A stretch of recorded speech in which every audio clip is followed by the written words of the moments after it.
Amigos, hola. Estamos en Central Park. El día está hermoso y los días soleados hermosos en Nueva York son preciosos para venir a Central Park. Es uno de los parques más hermosos del mundo. De hecho, para mí debería de ser considerado una de las maravillas de ingeniería arquitectónica en el mundo. Y quiero empezar a contarles por qué. Así que este es el top 10 de las cosas más interesantes de Central Park. Cosas que seguramente no conocían y que los van a dejar anonadados.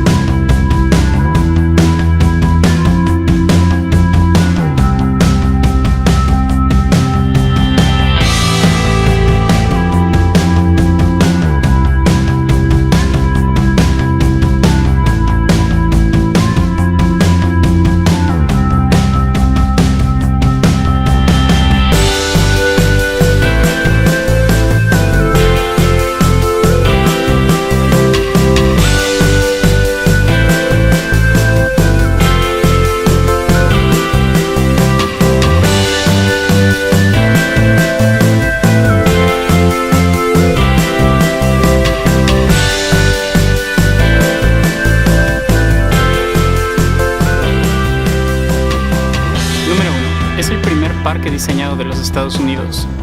Nada del parque se veía así antes de que se le diseñara. Nada del terreno original, aquí en la ciudad de Manhattan, se veía así.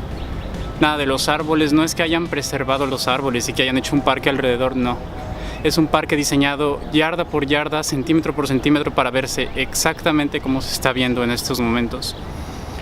Los ingenieros Frederick Law Olmsted y Calvert Vaux, los dos diseñaron el parque exactamente a su gusto. Es de una longitud grandísima, como ustedes saben. Ni siquiera el Harlem Meer, el río en el que estamos en estos momentos, que es enorme, la reserva de agua del centro, nada de eso era, digamos, la geografía natural de Manhattan antes de diseñarse el parque. De hecho, Central Park no se encontraba dentro del diseño de la primer cuadrícula de la ciudad de Nueva York. Por eso es que tiene una forma de rectángulo, porque no podía interferir con el resto de la cuadrícula que ya se había diseñado.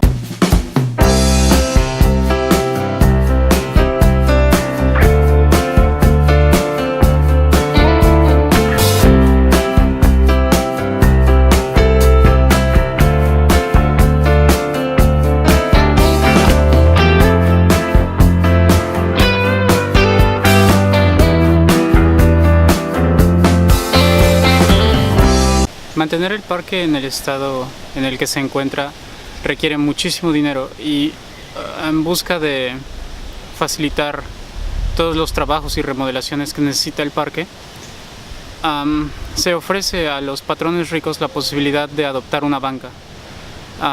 Esto cuesta $10,000 a la fecha en la que estamos, y a día de hoy todavía hay alrededor de 9,000 bancas disponibles. ¿Qué compra tu dinero de esta forma? Una plaquita en la banca. Una plaquita con tu nombre, o en el que puedes recordar a un ser querido o algo así. La mayoría de las que yo he visto son en querida memoria de otras personas, o hay varias bastante románticas sobre esa es la banca en donde se conoció una pareja, etc. Entonces por eso decidieron adoptar esa banca en particular.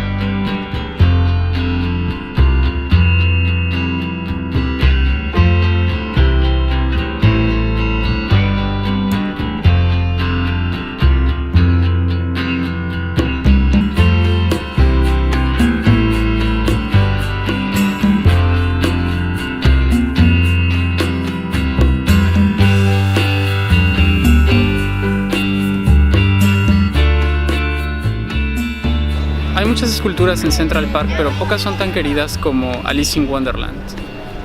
Fue comisionada por George Delacorte a un arquitecto llamado de Grief para honrar la memoria de su fallecida esposa Margarita. Se decidió ese diseño porque a Margarita le gustaba leerle Alice in Wonderland a su hija Donna, y de hecho Alicia, la Alicia que aparece en la escultura, tiene la forma de la cara de Donna. El sombrero loco tiene la forma de la cara de Delacorte, y como pueden ver, justo detrás mío en este momento. La escultura fue diseñada para que los niños pudieran subirse encima de la escultura y jugar encima, estar ahí. Por eso se le pagó a una persona llamada Bob Spring para que tocara toda la escultura en busca de alguna esquina que pudiera lastimar a los niños o de algún lugar mal soldado donde se pudieran cortar. Otra cosa interesante de esta escultura es que, como pueden ver, Alicia está sentada sobre unos hongos. Bueno, esos hongos tuvieron que ser soldados también. Sin embargo, el espacio entre el tallo del hongo y la cabeza era demasiado estrecho como para que pudiera entrar un casco de soldar. Entonces, la persona que lo soldó tuvo que soldarlo sin casco. Esa noche, la persona que soldó los hongos dijo que no podía dormir porque a la hora de cerrar los ojos sentía como si tuviera arena. Bueno, pues resulta que se quemó las retinas soldando los hongos. Más adelante sanó, pero fueron varios años en los que tuvo que estar en recuperación.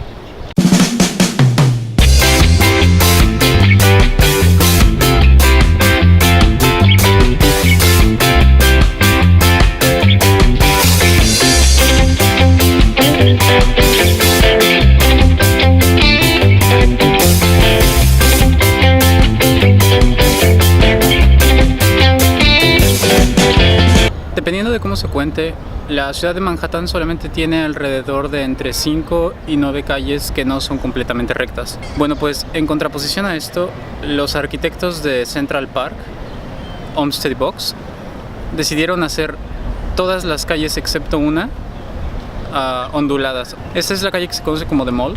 De hecho, hay calles de la cuadrícula original que cruzan el parque, que pasan el parque de west to east o de east to west. Esas calles entran perfectamente rectas a Central Park. Sin embargo, cuando entran alrededor de unos 15 o 20 metros después, empiezan a hacer ondulaciones y salen otra vez completamente rectas. Esas calles, por ejemplo, 65 Street y 79 Street, las dos entran perfectamente rectas, ondulan durante todo el parque y salen totalmente rectas después. Algo también interesante es que el parque ha ido cambiando con el tiempo. The Great Lawn, lo que ahora se conoce como The Great Lawn, que es una planicie donde hay 4 o 5 canchas para jugar béisbol, no era una planicie hace no tanto tiempo. Antes de 1925 se trataba de una reserva de agua, la reserva del Crotón, como se le conocía en esos momentos.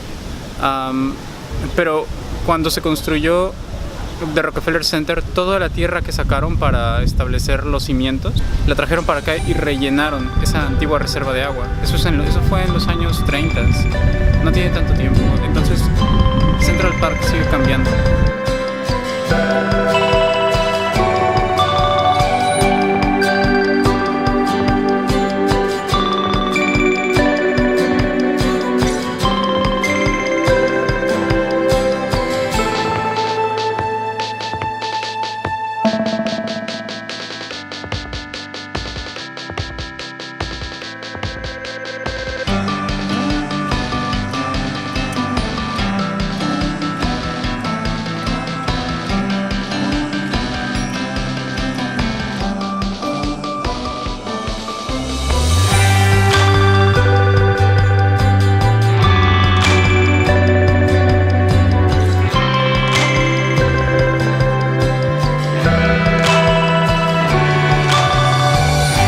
Otra cosa interesante es que hay más de 1600 postes en Central Park y todos esos postes tienen 4 números.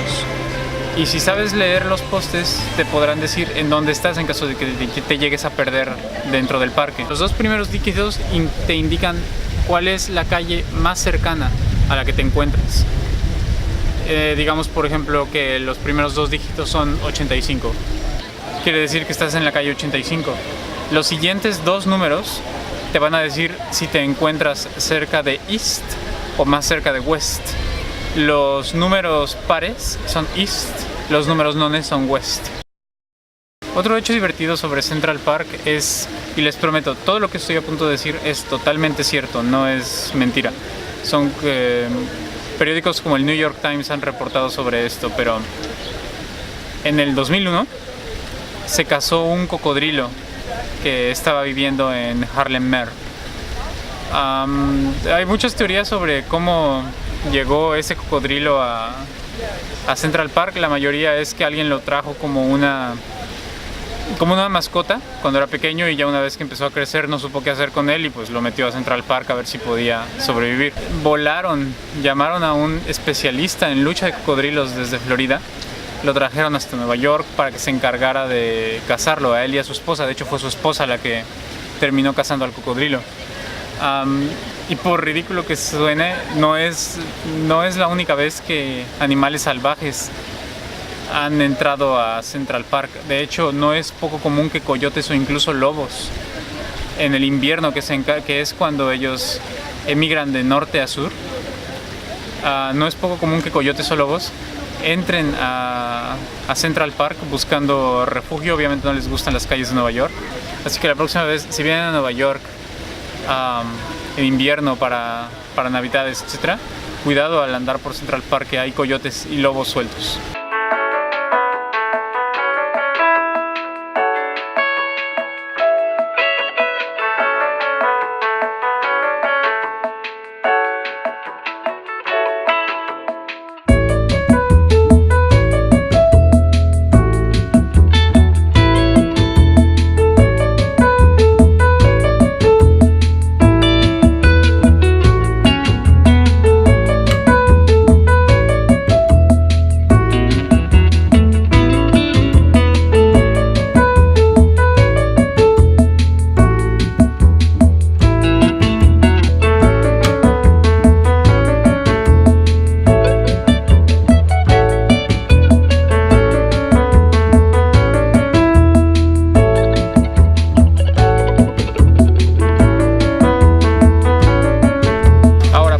Secreto de Central Park. Dentro del parque, en algún lugar, no se sabe en dónde, hay esqueletos de dinosaurio.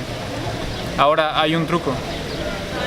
Esos esqueletos no son esqueletos reales, sino son modelos ficticios, son modelos artificiales creados por un taxidermista británico. Estamos hablando de alrededor de 1850.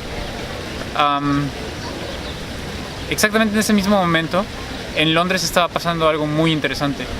En el Crystal Palace, un científico de apellido Hawkins había hecho modelos ficticios de esqueletos de dinosaurio y los estaba exhibiendo en Crystal Palace, en el parque de Sydenham. Bien, hay que tener en cuenta que para esas épocas no se había descubierto todavía un esqueleto completo de dinosaurio. Nadie sabía cómo podían ser, solamente había pedazos pequeños de vértebras, algunos cráneos. Este señor Hawkins hizo modelos en los que por primera vez en la historia se podía ver más o menos cómo era el cuerpo entero de un dinosaurio. Y entonces la gente encargada del parque de Nueva York, de este nuevo parque de Nueva York, se volvió loca y dijeron, tenemos que tener algo parecido. Bien, entonces lo llamaron, le dijeron, hey, ven con nosotros, estamos planeando un gran parque público en donde podemos exhibir tus modelos y tus maquetas, modelos en teoría a tamaño real. Y pues bien, esta persona, Hawkins, estuvo de acuerdo y se decidió a venir a Nueva York. Y estuvo trabajando en los modelos durante varios años, si no mal recuerdo, alrededor de unos 5 o 4 años. Sin embargo, la política se inmiscuyó en todo esto. Boss Tweed, un político norteamericano de esas épocas que controlaba la vida política de Nueva York, se opuso a su plan porque no veía maneras de conseguir dinero y de conseguir ganancia con ese plan. Y lo peor fue que Hawkins habló en los periódicos en contra de Boss Tweed, que era un corrupto, un ladrón, etc. Entonces Boss Tweed mandó a sus golpeadores a abrir el despacho de Hawkins y destruyó todos los modelos, y las órdenes de los golpeadores era aventarlos y enterrarlos dentro de Central Park. En teoría Central Park, como lo ven, debería de tener varios modelos de dinosaurios a tamaño en teoría real. Pues bien, nunca se realizó y ha habido muchos intentos por descubrir dónde se encuentran los modelos de Hawkins, porque son importantes científicamente para saber más o menos qué se pensaba en ese entonces del tamaño de los dinosaurios, etc. Sin embargo, nunca ha sido posible encontrarlos. Mil gracias por ver el video. No olviden suscribirse y decirme qué opinan en la caja de comentarios.